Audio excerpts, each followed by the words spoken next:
Hey everyone. Oh, Canada.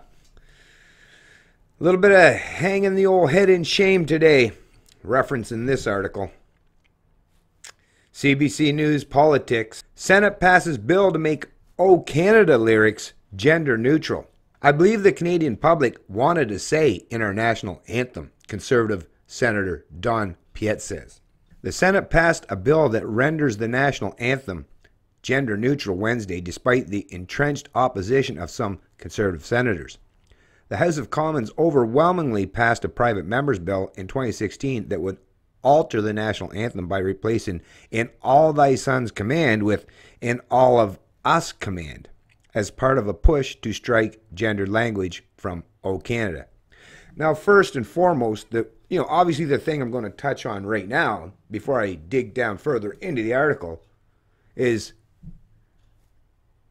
it's going to go from "In All Thy Sons" command to "In All of Us" command. That doesn't even sound grammatically correct. I mean, if you're going to try to tweak the national anthem, you'd think they would at least put a little bit of effort into making it something that was at least palatable. And I'm not just talking about the fact of replacing the term sons to some gender neutral term, but like I say, what the hell? What the hell? You got all this bullshit, waste all this time and effort and taxpayer fucking money to change the national anthem to something that nobody's going to fucking, well, there might be some dipshits, some feminists, some SJWs that'll speak this kind of nonsense, but most Canadians are not going to say this stupid bullshit. So in reality, you got to send off your little virtue signals, but at the end of the day, you're going to watch how this truly unfolds, and nobody's going to adopt this shit, or very few people will adopt this. I'm going to read a little bit more here. The bill was first introduced by Liberal MP Marie Bélanger, who died in 2016. It now must receive royal assent by the Governor General before it officially becomes law. Since 1980, when O Canada officially became the country's anthem, 12 bills have been introduced in the House to strip the gendered references of sons, which some have argued is discriminatory. All attempts have failed until now, until Feminist SJW Trudeau took the helm of power. The song was written by Robert Stanley Weir in 1903 and has been changed before, including an update that dates back to before the First World War, when the author added the line that later sparked so much debate. Weir, a poet and judge, changed "Thou dost in us command" to "In all thy sons command." So you see how they're trying to do a little political spin? This, John Paul Tasker, this parliamentary bureau, this fucking reporter for CBC. But you see how they try to, look, it's already happened before. This ain't no different. It's just another tweak. But in reality, the truth of the fact is, the reason why it's "In all thy sons command" is precisely the sheer fact that, World War I, World War II. How many fucking women were on the front lines? How many women generals were out there? How many fucking women were doing anything that had to do with battle and conflict? How many women are in all those mass graves dotting the European landscape?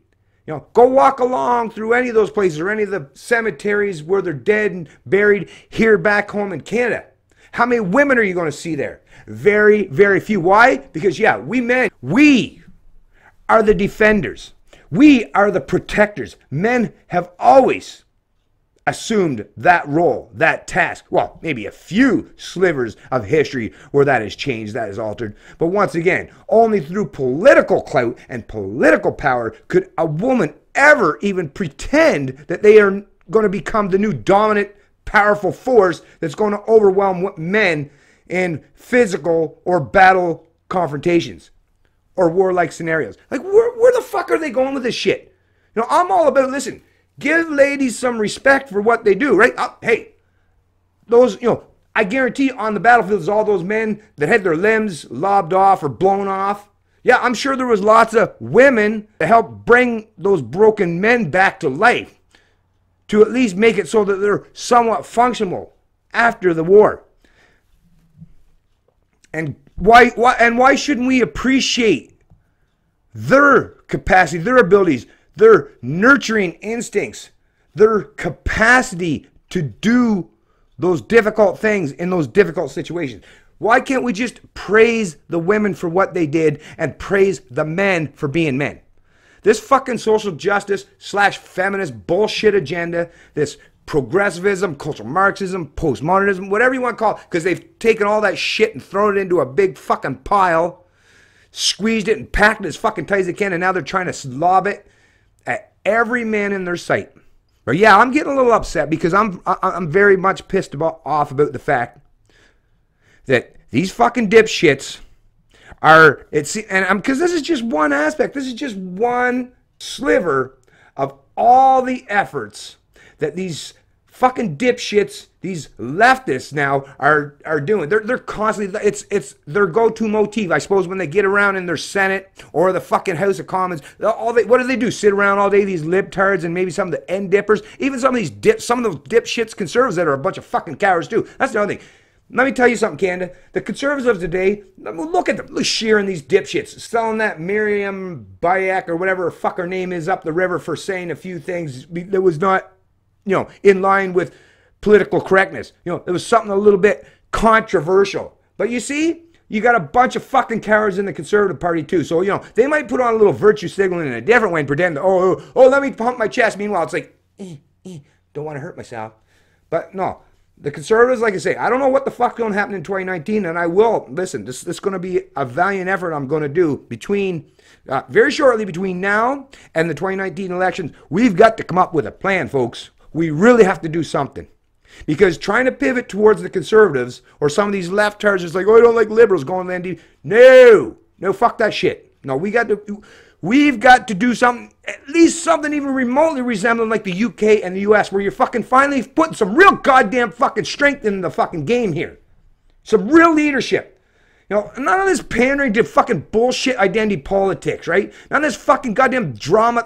It's like watching reality fucking TV 24 hours a day, watching these fucking media pundits and these dipshits going on their fucking, like Trudeau and his virtue signaling apology tour.